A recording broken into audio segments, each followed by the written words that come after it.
Self-care. Self-care for better leadership. Self-care is one of those phrases that feels maybe a little overused, but a lot misunderstood. And particularly when we try to relate it to leadership. If you're not bringing your best self, you're not going to be a boss leader. Your energy, attitude, your time and attention, they're important for getting work done and for leading and managing people. When you are pissed off or short tempered, frazzled, overly animated or excited all the time, unavailable or short attention spans, tired, unable to focus, when these things are happening, you're not bringing your best to yourself, much less your team. You're doing a disservice to everyone. There are some studies that show that leaders who take self care into consideration, who are really working on their own self care, have an impact on their team and their employees, better job satisfaction, better engagement, and interestingly, better health across the team. That's amazing. At one point in my career, I was feeling completely stressed out about work and life. In April, in my family, we have a lot of birthdays and anniversaries, and of course, Easter. And for years, it felt like we had to honor and celebrate each of those things with a variety of different occasions. When you piled work with it, which for me often included travel and early starts to the day, late ends to the day, it just could feel really exhausting. And I remember one year I was sitting in my car. It was sweltering because in Texas, we can get some pretty warm springs. It was too loud to have the windows down because I had planned a video call with my coach. And right after that call, I needed to go in person to another meeting. And so the air conditioning is barely making a dent. It's really, really hot, and I've somehow parked myself directly in the sun.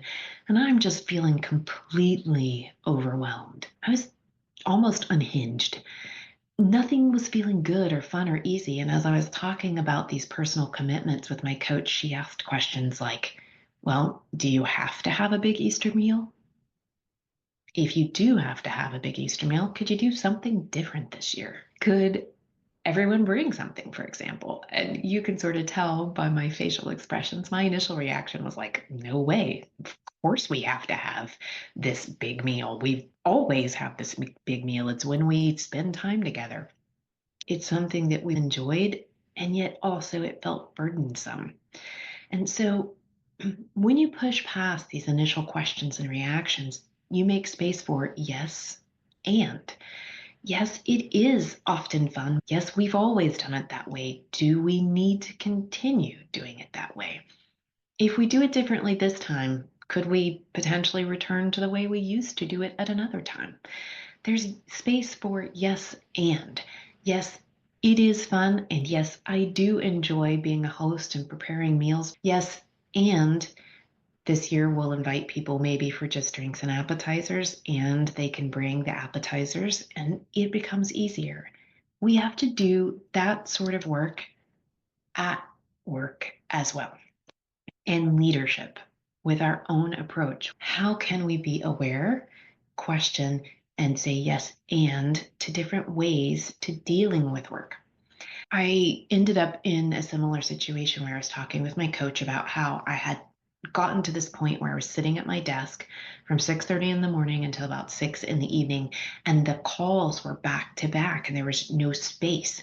So I'd start the mornings with my Asia Pac team, which was very late in the end of their day, and then I would transition and start working with the US team and customers. Calls would be lined up.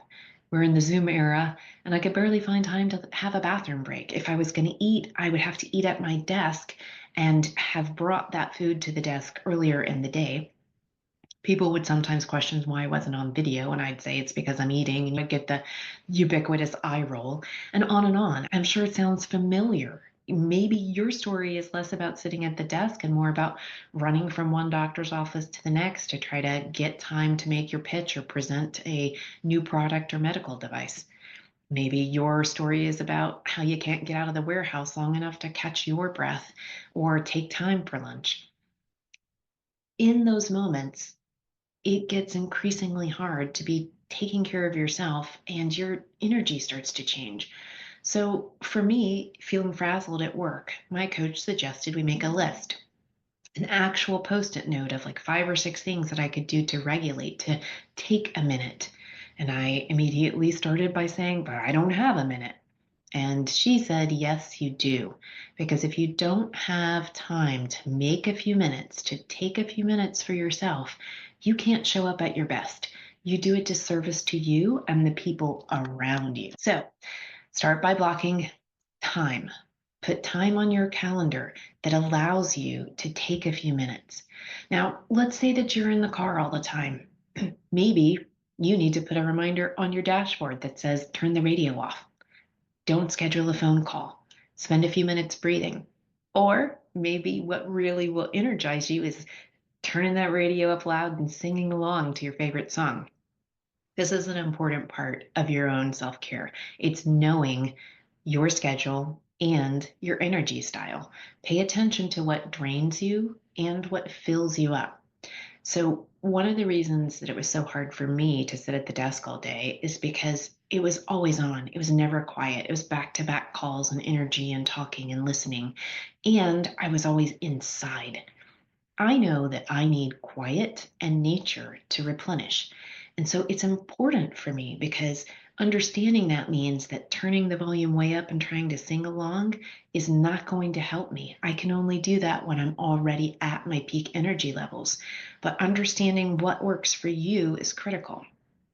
I had the pleasure of attending a dress rehearsal with Kathy Love as she was prepping for her TEDx talk on codependency. Now, I didn't know what she was going to be talking about, and I kind of got chills as she went through her speech and got to a part of it where she said she had to Google self care. And so, if she had to do it, I know that means some of you might have to do it. And if you have to Google self care, go for it. I'm actually going to give you a little bit of a jump start in the next parts of this conversation. But, you know, be aware. If you need to learn about something, go after it. In her case, not only did she have to Google self care to understand what it was, but she also then had to figure out what are things that she actually enjoyed. And to top it off, for the circumstances that she had in her life, she had to figure out what things she could do for self care that were low to no cost. So, if you're in the same boat, let's take a look at that. Self care is taking an active role in protecting your own well being and happiness, particularly during periods of stress. So, self care can fall into one or many categories. Physical might mean exercise, food and diet, sleep, taking breaks, resting. Mental could mean being mindful, meditating, journaling, being out in nature, doing your hobbies, and not setting your hobbies aside because you're too stressed or too busy to do them. Find things that bring you joy. Know what those are. Emotional self care could mean setting boundaries, expressing your emotions, feeling, allowing yourself to feel your emotions, having a support system, having self compassion, and taking time to reflect. Social and relationships. Self care could be having friends, making friends, spending time with your friends and family, being a part of a community, really engaging with people and not just looking at how many people liked your social media post. Spiritual self care includes solitude, quiet, could mean volunteering or religion, your spiritual beliefs, and taking time to really know your values and your beliefs and putting rituals around them. Other types of self care can include what we talked about, knowing your own energy style. You could mean that you need to get financially responsible or declutter your home. It might mean you need to learn more about things or take care of your medical and health routines. There are a lot of different components because we have so many different things happening in our lives.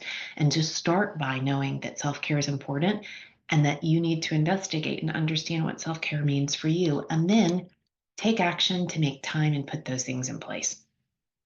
Sometimes you just need a reminder or a nudge. So maybe you schedule a reminder on your phone. If you're in your car, you put a note on your dashboard. In my case, it was a post-it note right next to my monitor that I would see all day long so I could remember I've got to do these things. They were things that were really simple, like trying different breathing techniques. Because I have terrible posture when I'm at work. I tend to put my feet up underneath me in the chair. It was pause and put both feet on the ground and take a deep breath. Because nature is important to me, it was schedule 5 minutes somewhere in my day to go outside and walk around and just breathe in fresh, clean air. A few other simple things like stopping the coffee intake by 10 a.m. or making sure to fill up multiple water bottles before I came and sat down at my desk so that they were there for me and I didn't have to try and find time to run and get them. I could stay hydrated. And the one that nobody really likes to hear is scheduling time. If the day started so early, I would actually have to schedule time even earlier to get my exercise done because I knew that once the day started, there wouldn't be time for it. And at night, I'd be too tired to do it. So, what are the things that you need to do to make sure that you have time and to provide yourself with a quick reminder of the things that you can try and incorporate into your day that will help you with your self care? Maybe you need to correlate one activity to another. For example, do you have to drop the kids off at school every day? Then make the drop off an accomplishment and a signal that allows you to then spend the next part of your journey, how many ever minutes that is, listening to a meditation or practicing affirmations or doing whatever fills you up that actually creates energy for you. What if you really like your time at night? So, like everybody else in the house goes to bed before you, and you like to take some time and watch your favorite TV show that feels rewarding to you. Could you use that time maybe one night a week to wind down in a different way that allows you to really reflect and take care of your mental and emotional well being? It's options. You got to figure it out for you, but take some time to think about it, to notice it, and to really incorporate it in your day. There is an interesting concept called the power of body budgeting. I'll put a link in the notes below today's video to Lisa Feldman Barrett, where she talks about the body budget and that the idea is your body is constantly trying to meet the needs that it perceives you're going to experience and encounter.